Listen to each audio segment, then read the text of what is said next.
Hey guys, it's getting harder for me to do these PvE dungeon videos because I am basically getting to max levels on a lot of them, and it's therefore making it quite difficult for me to actually kind of complete them. Like I need like a godly set of relics to complete the level 30 dungeon on Jaina, but I did beat the level 29 dungeon on Jaina using this particular deck.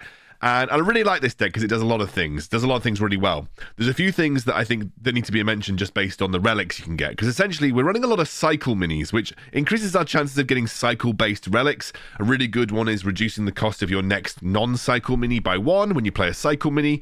And in this particular case, it's reducing Jaina to 2, Wellpegs to 2, and my Gargoyle to 3, which is all really useful when we get to the second level especially.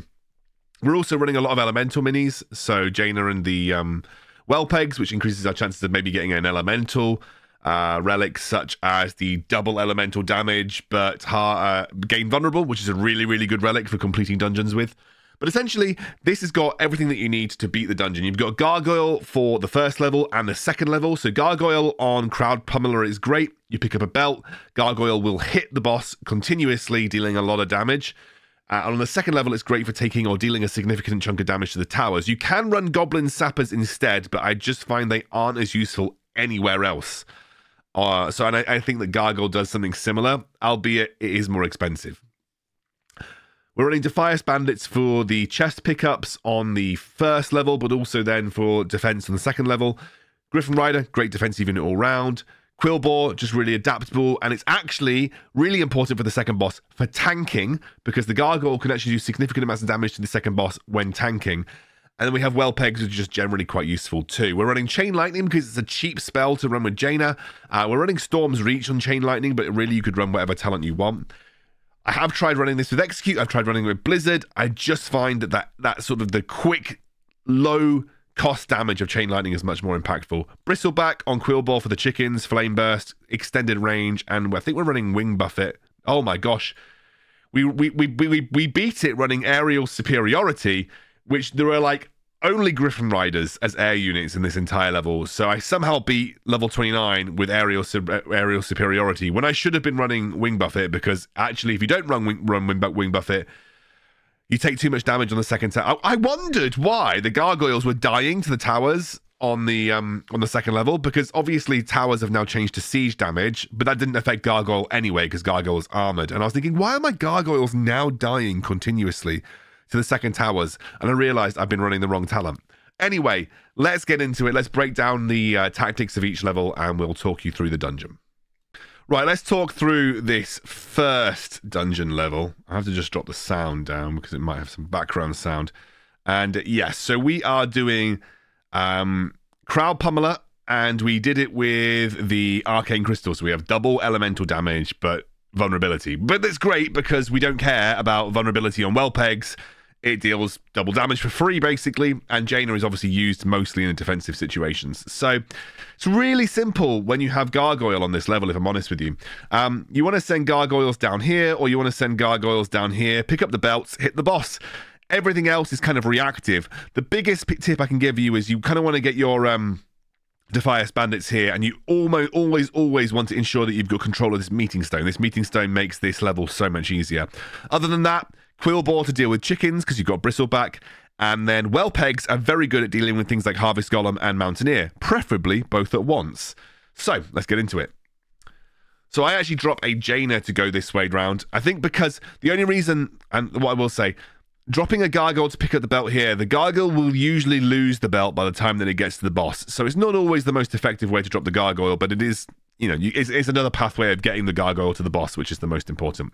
So we're actually going to drop Quillbore. Quillbore will also deal with Defias Bandits with Bristleback, although that Defias Bandit did have the belt on him, but it just means we secure this chest a little bit more easily. What we're looking to do now is just defend as much as possible. Jaina is actually really good versus Mountaineers, by the way, because essentially you proc the Mountaineer to use his Mend Pet very early, and then although Jaina will die, you should then be able to sort of finish them off with one set of Wellpegs, which then essentially makes it an even trade. You just got to remember that, you know, you're spending 3 gold on Jaina, 3 gold on Wellpegs. The Mountaineer is 6 gold, so it is technically an even trade in that sense. going for a very heavy defensive push here. Jaina's just doing some god tier work, and you can see the reason I like Jaina especially is just that frost makes it so much harder for these slower units to actually get in and deal any significant damage, and Jaina basically took out that entire pack by herself. Now, you got to remember on this level, if you leave the belts for too long, the AI will spawn a safe pilot. It's not the AI cheating. I used to think it was the AI cheating. The mechanic of this level is that the AI will actually spawn a safe pilot if you do not grab those chests quick enough. Sorry, those belts quick enough. Now, we've lost this meeting stone, which is ever so slightly annoying, but it is what it is. We'll get it back. You can just drop a quill bore to take it back pretty easily as well. And obviously, safe pilots and griffin riders are going to be nuisances, as well as mountaineers, to be honest, for your gargoyles. But you can see how much work that gargoyle is getting done just on the boss by itself. And I have loads of gold. I'm not really being threatened at the base, and I haven't lost control of this meeting stone area, which is the most important thing. And now I kind of feel comfortable to just going to go all in on the boss in this situation. I have a very healthy gargoyle that's still going. One of the benefits of gargoyles, if it gets knocked off the map, it still goes. Compared to every other ground unit, if you get knocked off the map, they get instantly killed. Whereas with the gargoyles, if they get knocked off the map, they come back flying on. They won't get taken out just by being out of bounds, which is really, really good. So we've got 2 gargoyles on the boss. They basically finish things off. Honestly, it's like you just don't need to think on this boss when you've got gargoyles. It's great. So I took the Gnomish Flywheel relic, which Gnomish Flywheel reduces the cost of non-cycle minis after you play a cycle mini. So I've got Arcane Crystal, which increases doubles elemental damage but gain vulnerability, and I've got Gnomish Flywheel, which is both very, very good relics. I mean, Gnomish Flywheel is mid-tier to good. Arcane Crystal is like an S-tier relic. So I've had 2 good relics on this run, just to put that into context. This level, what can I say about this level, guys? This level is god awful. It's one of my least favorite levels in the entire dungeons because it's just there's no resources. The enemy spawns like way too many minis for what they feel like they have gold for. These towers are obnoxiously hard to take, although you can cheese them with sappers, and then they are relentless to keep hold of as well. So really, the core element is you really want to get a setup where well pegs are going to get you like a really big defensive play. One of the key things that I can tell you about this level that is actually really handy to know is if you place well pegs in these zones, or if you place well pegs next to one of these little leper gnomes, they will instantly blow up. And that will be it's basically playing a safe pilot in that case. They do instant damage and then they come out and start attacking. That is actually really helpful. You get all of them to blow up at once to do the burst damage, and then you usually are left with 3 whelps going to town on whatever they're going to town on. That's very useful, you'll notice, for retaking these towers. Now, there are a couple of tactics that you could employ for this. What you really want to do is, A, you need to focus on a good defense first. So look for a good defense, and then spawn a gargoyle. Spawn a gargoyle here or here. I usually would recommend that you go for this tower first, followed by this tower. This tower gives you access to the gold mine if you've got it. But either tower is realistically okay, especially when you're fighting so many levels up in Gnomeregan. So, take these towers by whatever means necessary. Gargoyle should get a good chunk of work done, and then you can finish the job with well pegs most of the time. And it works like that. But yeah, you're going to have to experiment until you find the defense that works for you. Griffin Rider behind your tower, Jaina behind your tower, Defias Bandits to stun the Mountaineer Bears. The biggest threat to your base HP is going to be enemy Griffin Riders, enemy Darkspear Trolls, and enemy Mountaineer Riflemen. Those will shred your base if you don't deal with them. So those are the things that you should prioritize dealing with. Once you have got the bases, there are a couple of ways you can approach the boss. You can use a quill bore or you can just spam well pegs. The well pegs will deal quite a chunk of damage to the boss, especially if you've got arcane crystal. So you could just use quill bore or well pegs, let the well pegs get blown up, and try and spawn quill bore to turn the boss around and let the well pegs go to town. It is a relatively effective tactic. It works the same as it would do on Sneed. Or you launch things like Jaina and Gargoyle. You use the quill bore to turn the boss away, because remember, the boss will do 2 main attacks. The boss does a very large AoE blast attack, which will kill lots of stuff in one go. And then it will also do like a sort of a laser beam. They're all elemental damage, and the quill bore can tank them really well. So Quill Ball to turn, get Jaina and Gargoyle on the boss, spawn Whelpegs behind it, and just do a load of burst damage in one go. You will find that a lot of times in this level, what's going to happen is you are going to go to overtime, because you just need to pure defend until you get to overtime, and then when you get to overtime, you get a bit of an advantage. So there we go. Immediately blow everything up with the Whelpegs. They will die to the towers pretty much straight away, but a single Mountaineer Bear is significantly easier to deal with than anything else. And whilst the towers were a little bit distracted, I decided to drop a Gargoyle to go and hit the tower. Now, if I had wing buffet and I was going a little quicker, this might have been significantly easier. But I do take the tower in this case. Now, I'm holding on to the Whelpegs, but once the one of the little tips that I can give you is once the Griffin Rider is engaged, you can then spawn the Whelpegs, and the Whelpegs will be safe from the Griffin Rider. So once the Griffin Rider is engaged, you can spawn the Whelpegs, it'll blow up the tower, and they will also take down the Griffin Rider as well. So yeah, in this case, we now actually have one of the towers, which is really good. We're going to drop a random Chain Lightning down to deal some damage, and what you're going to see again is instant blow up of the Whelpegs. They will then hit the tower a couple of times, and we have taken technically both towers now. Now, I'm not going to be able to defend this tower. This tower is going to be too difficult to defend. I don't really have anything good to do so. But what I can do is get myself some gold, and I can set up for another really solid defense. I'm not taking any damage to my base, which is the most important thing here. Not taking damage to the base is like the #1 priority.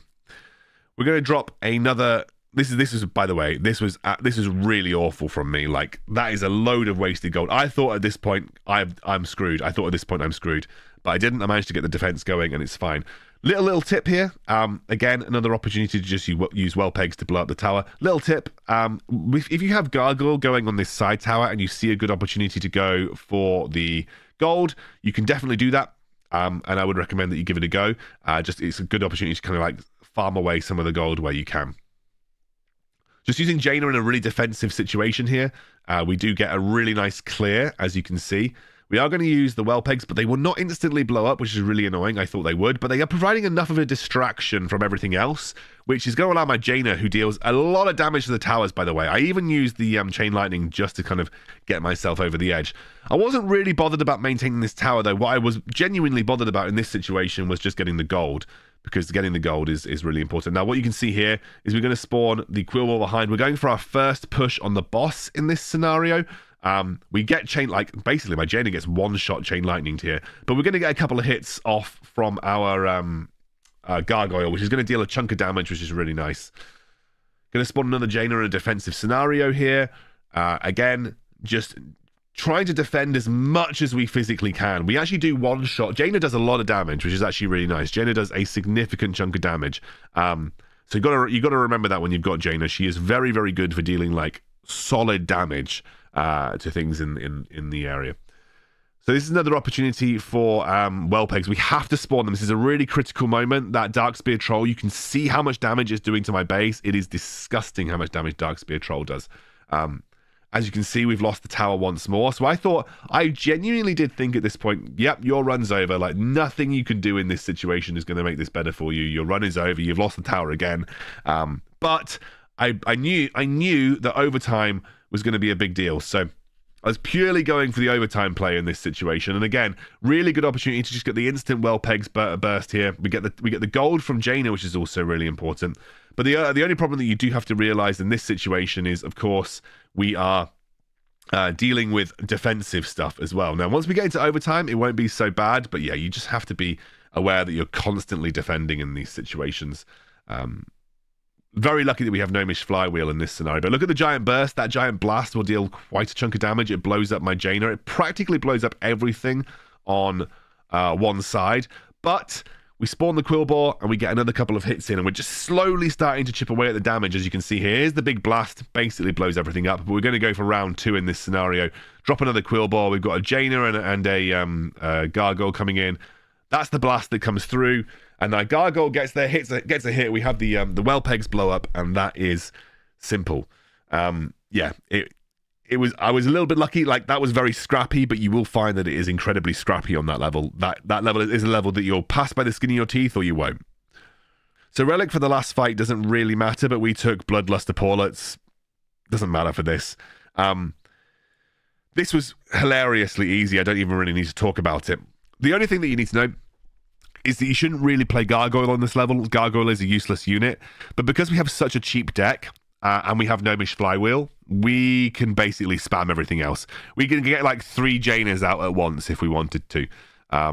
We're just very, very, very lucky. The important part of, or not very lucky, we just had a good set of relics for this particular deck. The important part of this level is that you don't play Gargoyle. You should only play Griffin Rider if you're looking to cycle a mini or you're looking to set up a bit of a defensive play. One of the things that a lot of people forget about is that actually you can take a lot of damage from minis just getting to your base, so playing defensive stuff is really important. And you just have to make sure that you are constantly looking to take the bulbs when they're up. As you can see, like, we are just kind of going for it here. We have a very cheap cost deck. We cycle through it incredibly quickly. Jaina at a low cost, at a high cycle rate, is very valuable. She takes these bulbs really easily as well. And you can see I'm almost like running out of stuff to do in terms of, you know, I'm running out of things to play because I'm getting to 10 gold and like, gosh, what do I even play in this scenario? Gonna drop again. We're dropping Quillbore. We will drop Quillbore if we think it's good from a defensive standpoint, but otherwise, Griffin Rider. But Griffin Rider is not going to take the bulbs for you. Your biggest bulb taker is going to be Jaina and Defias Bandits. You can drop well pegs next to a bulb, and that explosion will actually deal the damage to the bulb and take it. So you just to be aware of that is a way to take the bulbs as well. But ultimately, it's Defias Bandits and Jaina that are going to be primarily taking the majority of your bulbs. This is just one of the things, like, I'm going to skip through the rest of the fight because it's just doing the same thing over and over again until we win. Just to say, we got the victory screen. So we're just doing the same thing over and over again until we won. Yeah, really simple anyway. Hopefully you guys can end up getting a good run this week. I'm going to do Jaina and Maiev tomorrow. And yeah, hopefully I'll publish a couple more throughout this week. Maybe try and push 30 on Jaina if I get a good set of relics and publish like a max level dungeon run. That would be pretty cool. And I'm also going to try Onyxia again because I've seen a new tactic for Onyxia that doesn't involve exploiting. So I'm going to try and run through an Onyxia tactic run for you guys and see if we can beat Onyxia again, even though there was absolutely no point in doing so other than for the content. Right, I'll see you soon.